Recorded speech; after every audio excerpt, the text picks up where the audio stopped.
Alright, so this is going to be my finished Frost build and, well, Frostmage build. I refined and retuned a lot of things on it.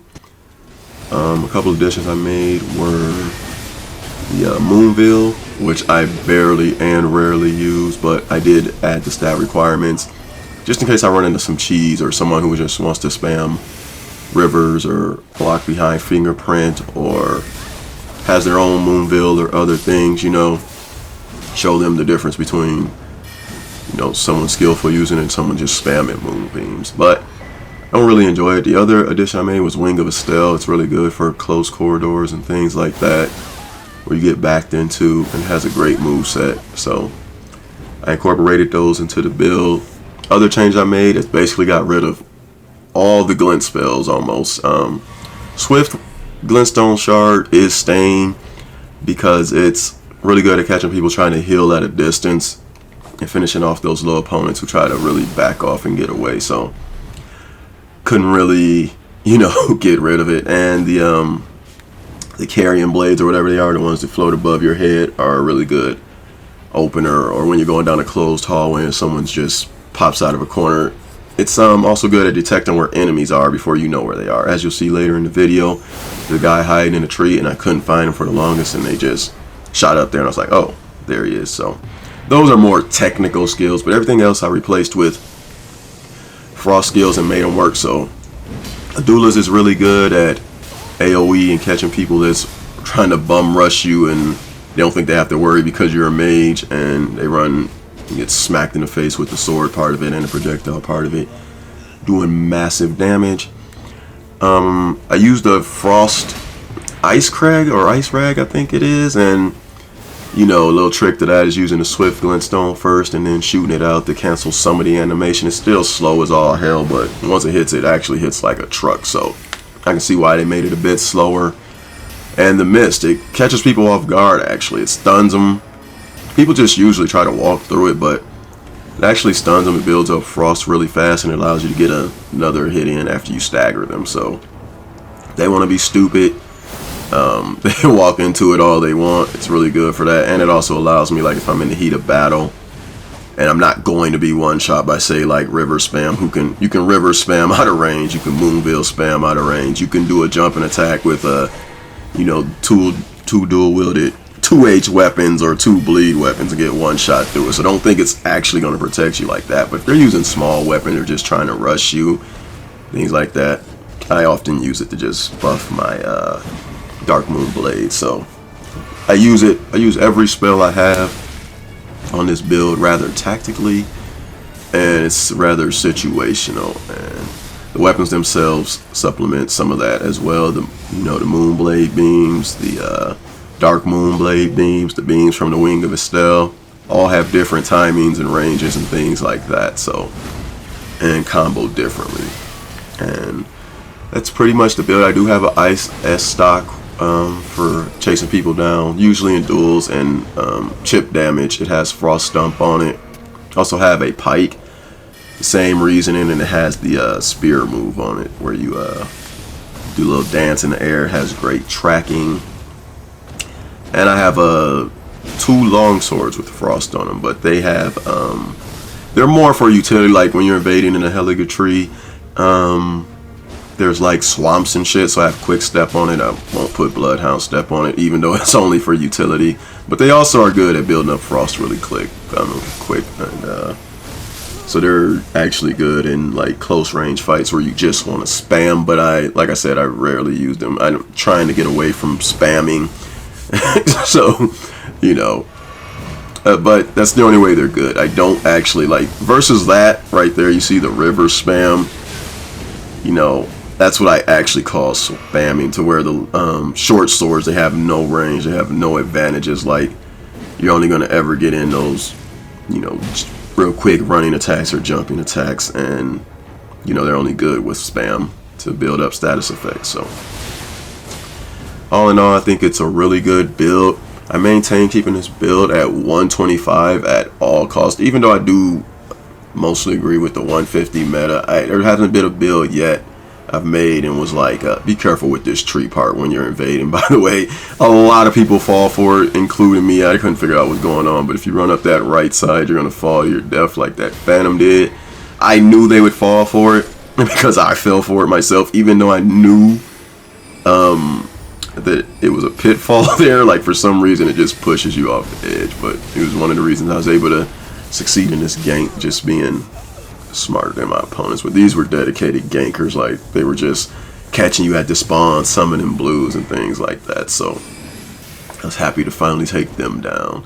But going back to what I was saying about the rune level, I don't mind 150. I think anything over 150 is insanity stat wise. But if you just want to go and you're doing PvE, or you find better action up there, hell, you just want to be a higher level and be able to do anything, I'm not opposed to that either. I'm just saying, like, I think you can get everything you want at 150. However, for me personally, I even think 150 is too many stats. So trying to keep all my builds around 125 is rough. It was kind of hard with Frostmage because I had to make sacrifices, which is how I think it should be. I don't think you should be able to do everything. Right now, I'm not at the, you know, cap of 60 vigor, the soft cap of 60 vigor. I had to lose 10 because I wanted mind, for one. I don't want to, like, focus on blue bottles when 3 people are beating on my head. I mean, yes, you can break away and make space, but I don't use Bloodhound Step. I don't use Quick Step for battle. So I only use it for mobility sections.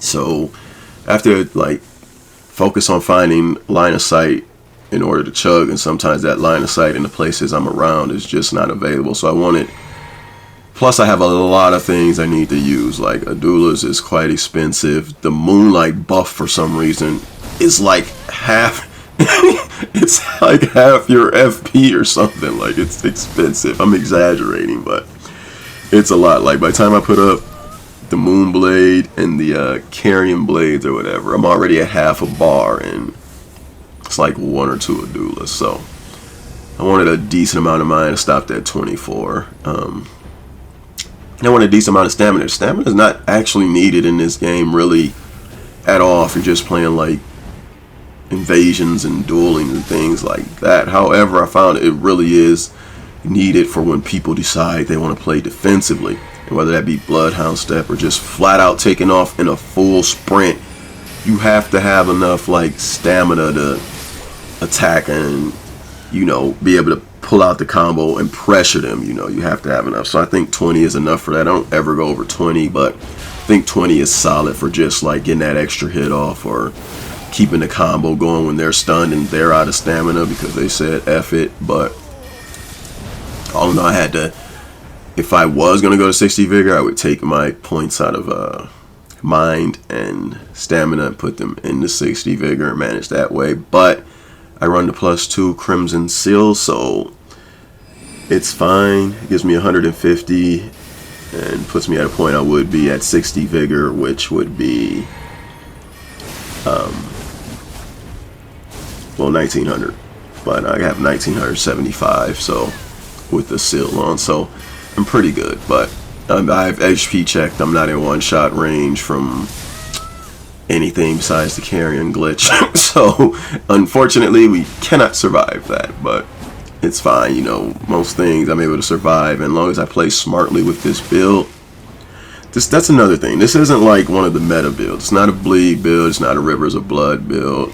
It's not full of fucking just stack int and Moonveil spam and heavy armor. You know, we're not using whips with bull goats on. We're not doing any of the cheesy things. I think that we're not a typical mage who can spam Carrion Slicer and Stars of Ruin and nuke you from any range you're at, you know. Although we could add those additions to this build, we're trying to keep it pure Frostmage, you know what I'm saying? So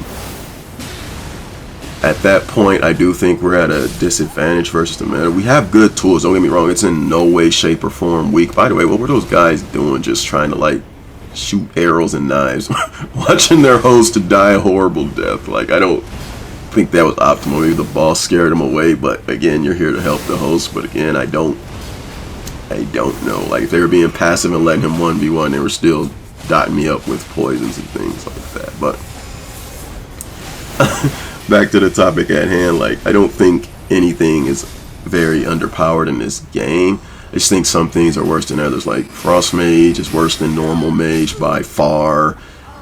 Quality builds are poop. I play both, but they're not poop in the sense they're bad. I don't want anybody to get anything misconstrued. Everything's great in this game. Everything's viable. Even if you want to be naked with torches, be naked with torches. It's all very heavily dependent on your skill level. But let's not, be delusional. Some things are easier than others, and some are brain dead. Like, I don't, think I'm crying or getting it twisted or anything. I just think Rivers of Blood takes zero skill to hit one button over and over and over again. But if you were to go to watch my previous video where some of the clips had Rivers of Blood thrown into the middle, you'd see I come up against a lot of Rivers of Blood users, and the difference between me and it would be I'm not an idiot spamming it. The reason I won every last one of those exchanges was because I wasn't spamming it. I wasn't relying on it. I mixed up attacks even with the L2. Baited them in the safety net and then L2'd them. There's not really much to that weapon. I'm not. Here's the thing about Rivers, like the katana normal move set is highly ass besides the running pokes. The pokes, like, it's kind of been that way throughout a lot of the Soul series, but the pokes were their bread and butter because they allowed you to attack at a decent range, I guess, and retreat to safety, but they really don't have much going for them. Not to say they don't hit hard or anything like that, but they have arguably a terrible moveset. And I think that's why they gave them powerful Ashes of War. Because a lot of people did complain about them. Like, all we can do is, run an R2 and it's redundant. If you have to be good at that even, because running R2s were, if you didn't delay them or mix them up. I know this is the Elden Ring and I'm going on a tangent, but let me finish what I'm saying. Like, if you didn't mix them up, you'd easily get parried. And in this game, they have golden parry and, the carrying, retaliation, and things like that to make parrying a lot easier. So I get why they're, basically L2 machines when it comes to Moonville and Rivers of Blood and the good katanas, but I still think you should use, have some respect for your opponent. I mean, if they're spamming it, by all means, spam them back. And if you're heavy-handed like me, it's going to come out more than once anyway to make it look like you spam. So you might get accidentally parried. You might be trying to press it once and you're just like, you have your sensitivity up. And it's like, fuck it. That happens all the time. Like, it combos into it twice and I'm not even trying to press it, more than the initial 2 slashes, which is 1 button press. So sometimes I get that. But you can't accidentally spam Moonville. You can't accidentally do the full combo of Rivers of Blood to where it's slash, slash, slash, slash, slash, slash, and then that long cross slash. I mean, come on now. There's a difference and you'll be able to tell immediately. But all in all, I just want to say, if someone else says that I don't mind these weapons. I've never minded them in 1v1s because you can totally outplay them. The only bad thing is when they're used in ganks and spammed on you. But even now I'm finding, like, I'm just dealing with it, man. I'm like, it's there, I'm dealing with it. There'll be worse things. There probably are worse things. It's just they're just things that aren't as easy to use and exploit. Like, again, the carrying glitch, the shit needs to go. But all in all, there's probably things people have found and they're just not popular yet because Rivers are, and the fingerprint and things like that are easier to use, so, or easier to manage. But there's always going to be cheese. There's always going to be a meta. It's going to be weapons at the forefront. That's why I'm trying to pick builds, like a quality build. Even though strength is way better and you get access to the cannon, jeez, I'm going to even find a way to I'm going to have to make my quality build a little more stat dependent. Once again, sacrifice in order to incorporate the cannon. But I'm playing things like Frostmage. Right now, I'm just playing things that I know probably will never receive a nerf. And getting used to those things. That way, you don't want to get used to a weapon and that's the only reason you're good. You don't want to get used to a play style because it's meta. That's the only reason you're good. Because for those new to Elden Ring, FromSoft they do nerf things. Like, you might come from a game where they don't nerf things, but they do nerf things. The bad side of that is when they nerf that shit into the ground. So keep that in mind. You don't want to think you're good or pretend to be good. and then all of a sudden be complete ass. And that's why I'm trying to focus on my builds, like learn to play them, adapt to them, get good at them. I'm still new, I'm still learning, like most of us are. Some of you been playing the Dark Souls series, the Dark Souls 3 especially, since past what, 7 years. So we got a lot of distance to close on these vets in order to be as good as them, and you're definitely not going to do that with cheese. Now, the good thing about cheese, there's always be some. So if you don't want to get good, don't bother. Like, I don't know why you're here, because we're trying to progress. But if you're just trying to see what another, person thinks, that's fine. But don't be fooled. There'll always be a meta. There'll always be cheese for you to go use, exploit, and do. There's always be cheats like that. People just flock to the next best thing. But I'm telling you, it would be better if you decided to learn the game instead of relying on that shit. But all in all, that's my Frostmage build. It's actually my main build. It's the one I'm going to be focusing on. It's the one that I have the most fun on.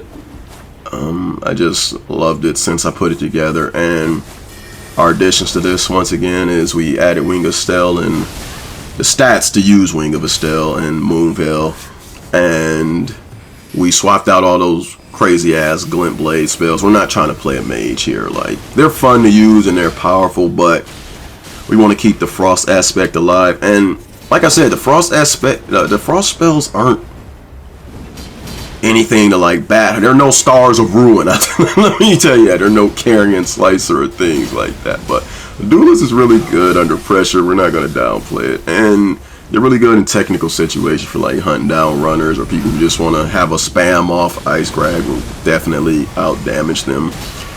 And the Frost Mist is also a technical skill. I'm trying to use the fucking Blizzard thing. I actually have room for it, memory slots for it, but the damage on that is super underwhelming, and it leaves you really exposed to backstab. So I really don't want to use it, but if I can incorporate it in there, I will. And there's another ice skill I want to test, but I haven't went and got it yet. But we're going to keep this build frosty, frost related, and any improvements I update you guys in the future. And yeah, I'm going to go ahead and get out your hair. If y'all have any tips, suggestions, or you want to know anything specific about the build, like I left screenshots of the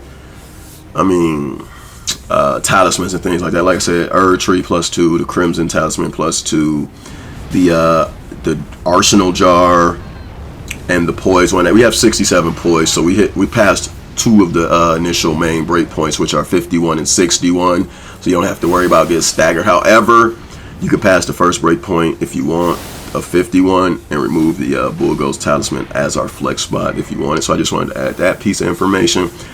Also, this build can use basically most small weapons infused with ice. Like I said, I have an S stock and a ice Uchigatana and things like that, but I leveled up the stats for the Moonveil and the Wing of Steel, so I'm going to be using those as my katana and bladed weapon, and ice S stock with Frost Stump. But yeah, y'all stay safe. More Frostmage to come, and peace.